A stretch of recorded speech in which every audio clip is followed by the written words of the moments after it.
Welcome to Jahangir take. আসসালামু আলাইকুম। আজকে নতুন ভিডিওতে স্বাগতম জানাচ্ছি আমি আপনাকে।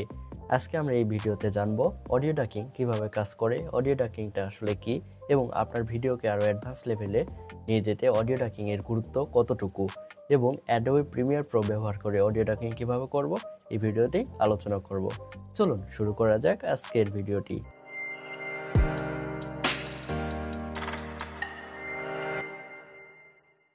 ভিডিওটি শুরু করার আগে অবশ্যই অডিও ডাকিং কি আমরা একবার শুনে নিই।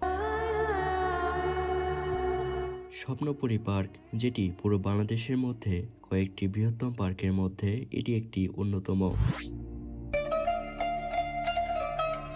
অডিও ডাকিং হচ্ছে ভিডিও এডিটিং এর খুব গুরুত্বপূর্ণ একটা বিষয়, যেটা প্রতিটা কন্টেন্ট ক্রিয়েটরের এটা জানা দরকার। ভিডিও এডিটিং এর ক্ষেত্রে অডিও ডাকিং যদি আমরা প্রতিটা ভিডিওতে করি, অডিওর যে কোয়ালিটি তা আরো অ্যাডভান্স লেভেলের হয় এবং অডিওটি শুনতে খুবই দুর্দান্ত লাগে। সাধারণ অডিওকে আরো অ্যাডভান্স লেভেলের অডিওতে কনভার্ট করতে আমরা অডিও ডাকিং ইউজ করতে পারি। আসলে অডিও এডিটিং এর একটি অ্যাডভান্স লেভেল, যা আমরা এই ভিডিওতেই শিখব। এখন আমাদের সামনে আমরা অ্যাডোবি প্রিমিয়ার প্রো যে সফটওয়্যারটি আমরা ওপেন করে নিলাম। আপনারা দেখতেছেন এখানে কিছু আমি ভয়েস ওভার অ্যাড করছি, আর এখানে আমরা মিউজিকগুলো অ্যাড করছি। আপনারা যে ভয়েস ওভারগুলো দিবেন, আসলে ভয়েস ওভারটা কি, ধরেন যে একটা ভিডিওর যে ব্যাকগ্রাউন্ড আছে, ব্যাকগ্রাউন্ডে কিন্তু আমরা ভয়েস ওভার দিই, যেটা হচ্ছে আমাদের নিজস্ব আমরা যে কথাটা বলি সেটা হচ্ছে ভয়েস।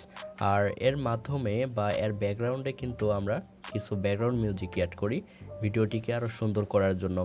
এর মধ্যে আবার অডিও ডাকিং করলে কিন্তু খুবই দুর্দান্ত হয়, ভিডিওটি দেখতে অনেক ভালো লাগে। আমাদের সামনে এরকম একটা ইন্টারফেস শো করবে। আপনারা যেটি করবেন, এরকম এগুলোকে সিলেক্ট করবেন। সিলেক্ট করার পরে এখানে একটা অপশান আসবে, ডায়লগ অপশান, এখানে আপনারা ক্লিক করে দিবেন। তাহলে কিন্তু এই অডিওটি কি করে সিলেক্ট হয়ে যাবে। আবার এর মধ্যে যেটা আপনার ব্যাকগ্রাউন্ড বা ব্যাকগ্রাউন্ড মিউজিক হিসাবে আছে, সেটা কিন্তু এইটা। এই ব্যাকগ্রাউন্ড মিউজিকটাকে আপনি যেটি করবেন, এই পাশে মিউজিক হিসাবে ইউজ করবেন বা মিউজিকে ক্লিক করবেন।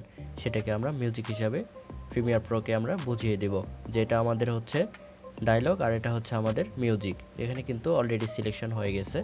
আমরা যেটি করব, আমাদের মিউজিকগুলোকে এভাবে সিলেক্ট করব বা ব্যাকগ্রাউন্ড মিউজিকটিকে সিলেক্ট করব। আমরা একটু নিচে স্ক্রল করলেই দেখতে পারবো এখানে ডাকিং নামে একটা অপশন আছে, এটিকে আমরা এনাবল করে দিলাম।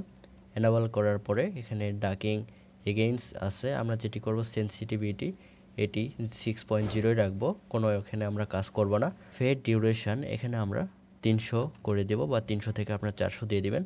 দেওয়ার পরে কোনো কাজ নয়, জাস্ট আমরা জেনারেট কি ফ্রেমে দিয়ে দেবো। আমাদের কাজ কিন্তু অটোমেটিকলি এগুলো জেনারেট হয়ে গেছে। দেখেন এই পাশে এগুলো জেনারেট হয়ে গেল। এখন যদি আমরা অডিওটিকে একবার শুনি। স্বপ্নপুরী পার্ক, যেটি পুরো বাংলাদেশের মধ্যে কয়েকটি বৃহত্তম পার্কের মধ্যে এটি একটি অন্যতম।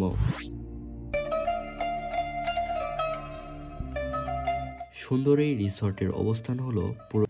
সো এভাবে আপনারা কি ফ্রেমগুলোকে অ্যাড করতে পারবেন এবং অডিও ডাকিং করতে পারবেন। সো আজকের ভিডিওটি এ পর্যন্তই। আল্লাহ হাফেজ।